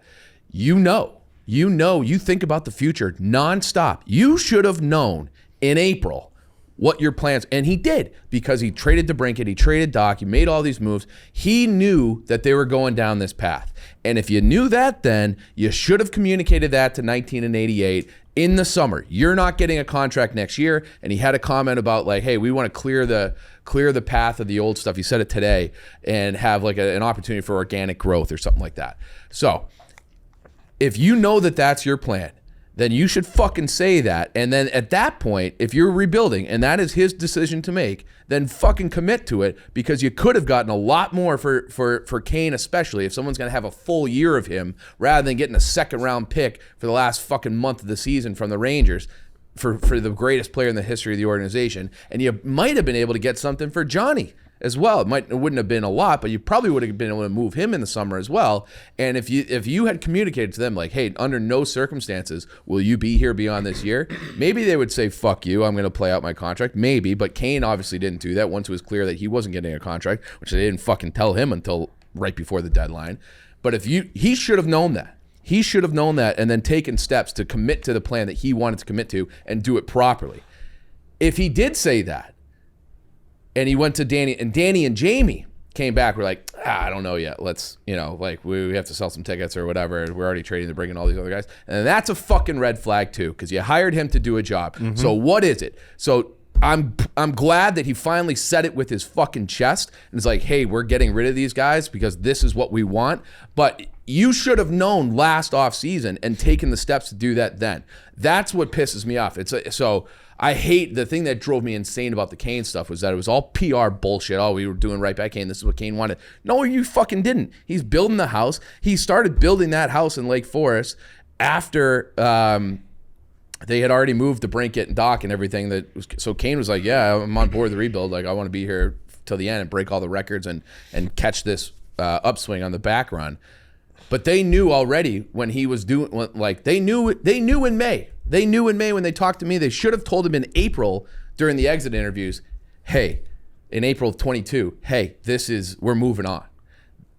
They should have known that then, and they should have acted on it. And that would have been the proper way to handle those two and this rebuild so they can get more value back for them. And you're just honest with them. Those two guys did an interview with Boyle in January, February, being like, we don't know how the organization feels about us. That is absurd. That's an absurd way to treat the guys who saved this organization.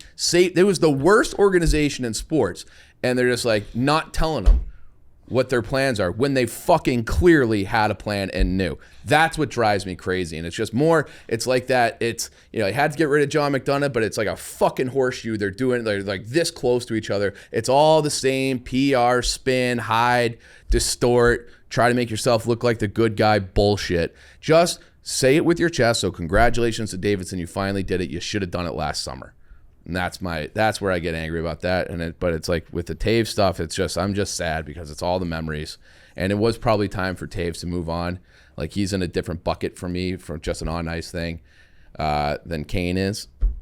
Kane can still play and still contribute, and because they're going to sign other veterans. So like, he always made sense to have here. Johnny made less sense. It was probably time for Johnny to move on. But so it's all memories, and it's just, Do you expect him to retire? Davidson said no.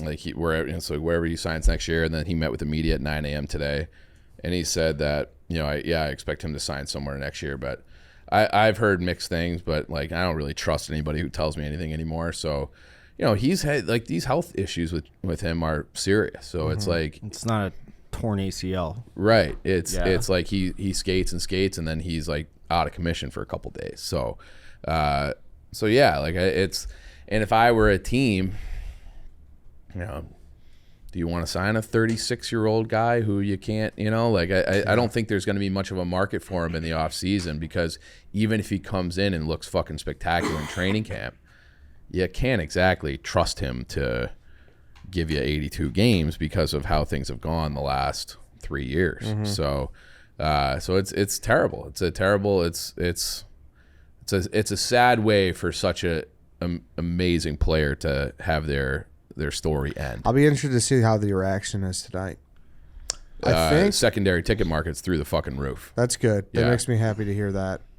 I don't want to give them another dime. Like I am so upset with them. I texted the guy who runs their season tickets. I told him like 2-3 days ago, Yeah. I'm like, yo, don't ask me for a cent for season tickets next year because I'm not paying it. Yeah.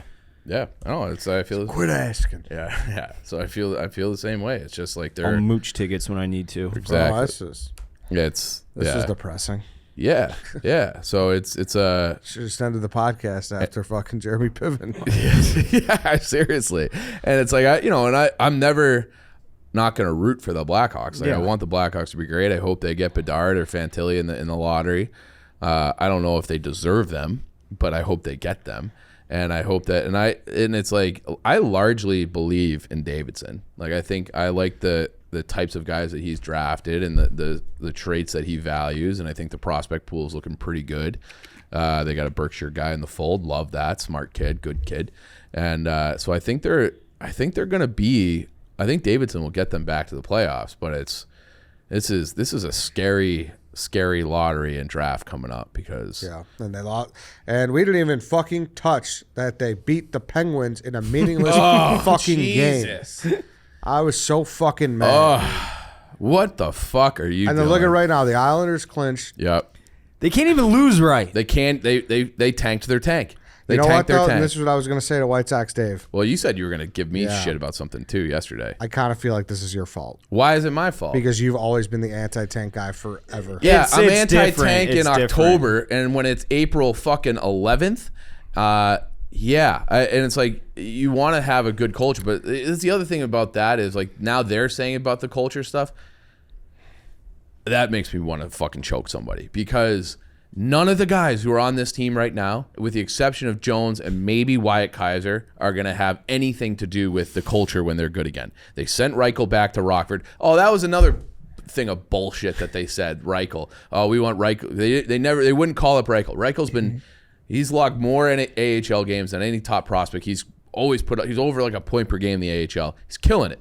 He by merit would have been on the first line since probably October. Okay. And they just, we want him to be in important games. We want him to be in important games. Like, it's important for me, Rockford. We want him to know how to play with the lead, all this stuff. And it's like, all right, well, you could also say, like, maybe you want him to be on a bad team and learn how to play with elite players like Patrick Kane and learn how to wrestle a game back because that's actually, to me, more important. You don't want a guy who's a fucking front runner. Like, you want a guy who can wrestle, do something special, wrestle a game back. And then, they trade Kane. They bring up Reichel. Reichel's been very good. But it's like now Rockford, who you wanted him to play important games, like, I don't know, like a playoff hunt, and they just set him back down for like the last week. They might fuck up and miss the playoffs because they took Vlasic and Reichel, who was in Chicago, or wasn't being called up to Chicago because they said it wasn't good for his development because they wanted him to learn how to play important games. And the Blackhawks weren't playing those. And then when they had important games in Rockford, he was in Chicago. So what the fuck are we talking about? This is what I mean, where it's like, I would much rather have a Belichick guy at the forefront talking to the media. Don't say anything. If the options are bullshit or nothing, say nothing. And I would be much happier with that. Yeah. Don't fucking spit in my face with your bullshit. It drives me crazy. And it's like, I've said this in other places, like, they treat this hockey team like it's the fucking nuclear football. Like, it's like, we can't hold state secrets. Like, what are you talking about? It's fucking hockey. Be like, hey, this is why we don't want Reichel here. And whatever the reason is, or say nothing. Just be like, we think it's better for his development to be down there. And don't give specifics because then you get trapped in your own bullshit. Mm-hmm. So that drives me fucking crazy. And it's not my fault, the tank. No, it's not your fault. What do you mean? You were on my side with this, Dave. Yeah, but that was more for video purposes. That's not his fault. Get out of here. I think there's a percentage, a small percentage. No, because you know what I would do if I were them? I would never play Peter Mrazek. Playing Peter Mrazek, who he sucks often, but they have Anton Hudobin, who is he's almost Louis Domingue at this point. He is almost Louis Domingue, one of the worst goalies going. He had a tank play earlier this month, or maybe it was at the end of March, where he fucking fell and passed it to a guy in the Capitals for an empty net goal. It was beautiful. They should have been playing Anton Khudobin, who's a veteran. It's not like we're throwing fucking Scott Foster in net openly tanking. Khudobin just sucks. Like he's been in the league for a long time. He's bounced around, but he's an NHL caliber goalie who is just at the end of his rope. Put him in there, and he'll give you an extra 3 goals allowed a game, and you don't 3 goals below replacement or whatever you want to talk about analytics. He fucking stinks, and you could have respectably tanked with him in net, and everything else would have been fine. Peter Mrazek got 38 fucking stops against Pittsburgh, and they're probably going to win tonight, and they're going to end up drafting fucking Will Smith, and there's going to be a bunch of stupid fucking Will Smith memes on the Blackhawks Twitter, and it's going to drive me crazy, and this whole thing is going to be for nothing. It's the worst birthday ever. Good Lord. What? The chat wanted to say also happy birthday. Yeah, Chief. thanks. Yeah, happy fucking Your birthday. Happy fucking birthday. Oh yeah, happy birthday, Yeah, Chief. How old are thanks. you? HBD. That's why you're wearing a nice shirt. Everyone's I going, bought it yesterday. That's a nice shirt. I had to buy like Looks new good. spring Do you clothes. want to do a good luck birthday lottery sim? Yeah, sure. Let's pull up Tankathon. You you want to do it on the screen, Tom? We should note the Bulls won the play-in game. That's nice. How many times do you want to do it? No, I do just it, one. I do it one a day. So, but I put it on. You can click on the mock draft part. So I like to see the name that we pops need up. this podcast needs this so bad right now. You see the mock draft? Okay. like and that. now hit Sim Lottery. Where are we? 3rd right now. Okay. Come on. They're gonna draft a Russian. Come on. That's gonna fuck us. I just spoke it into existence. You know. Jesus fucking Christ! It's gonna be Will Smith, and Will Smith is like the most fine. Like he's very good. He's fine. He's very good and fine. But when you got Connor Bedard and Adam Fantilli sitting there, like it is. What is that saying? It's always darkest before it's completely fucking black, and that's kind of where I feel we are right now. We're just going to be mired in this mediocrity forever if they don't get in the top 2. They're going to be the Winnipeg Jets or the Minnesota Wild or one of these teams that's like good and they make the playoffs and then they get smoked by somebody in the first round. I thought that was going to be a happy ending. I knew it was going to be Will Smith. I knew it was going to be 5th pick Will Smith, and it might even be worse because they're probably going to win tonight. So then they're going to be down and they'll be able to, because right now you can only, the way the lottery works, the furthest you can drop is 3 spots or 2 spots, I think. So like they might end up picking 6th, and then you're getting a guy. Yeah. You're getting a guy. All right. I mean, that's like I said. We waited to record this to talk about the Bulls, but it doesn't seem like we're going to be able to do that today. They suck, man. Yeah, I'll be honest. Like I can't even begin to care about the.